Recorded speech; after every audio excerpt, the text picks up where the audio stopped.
Bonjour, aujourd'hui un gâteau qui va en étonner plus d'un. Allez, je te laisse regarder les ingrédients et moi je file en cuisine.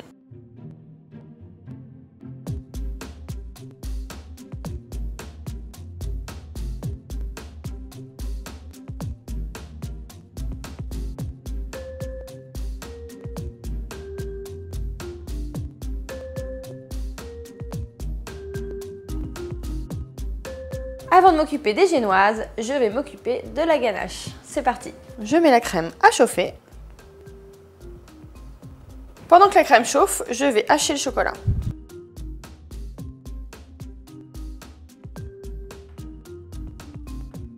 Je mets le chocolat dans le saladier et je verse la crème chaude dessus. Je patiente 2 minutes avant de remuer.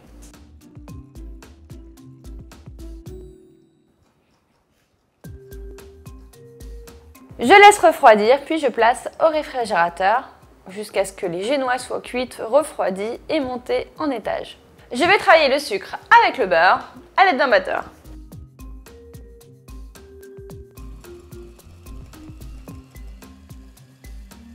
J'ajoute le sucre vanillé, puis les œufs un à un.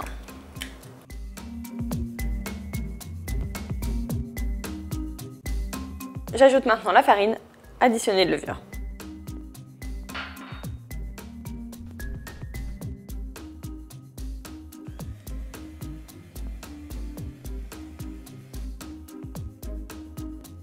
Je divise la pâte en 6. Il faut que ce soit des parts égales et je vais colorer chacune différemment.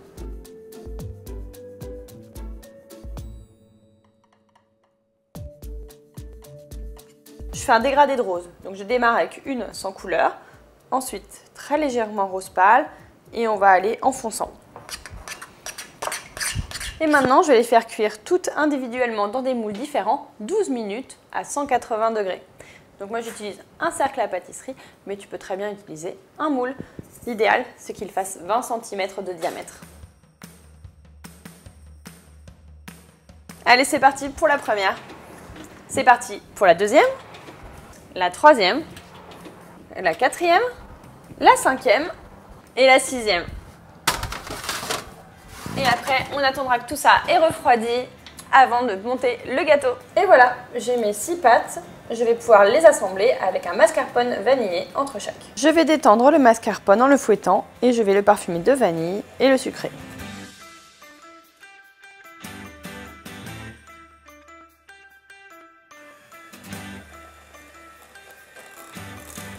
Je procède au montage. Je vais mettre le gâteau le plus foncé en bas et ensuite je vais remonter pour faire un dégradé jusqu'au plus clair en haut et entre chaque, je mets une couche de mascarpone sucré. Je vais monter ma ganache bien froide en chantilly. J'ai divisé le glaçage en 3, je vais en laisser un blanc et je vais teindre les deux autres en rose, un foncé et un clair. Nous avons 3 couleurs, blanc, rose pâle et rose foncé. Et on va appliquer le blanc, celui dont on en a le plus, sur le dessus et en haut, le rose clair au milieu et le rose foncé en bas. Et ensuite on va lisser pour obtenir un dégradé.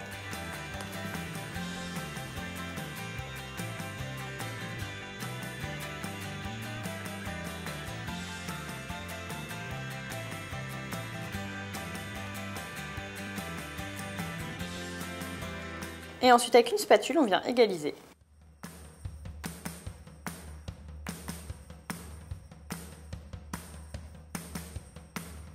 Et voilà, mon ombre cake est prêt. Tu peux le faire avec n'importe quelle couleur. L'important, c'est qu'il y ait un petit dégradé. Et tu as vu, c'est pas si compliqué. À très vite dans cette roulette.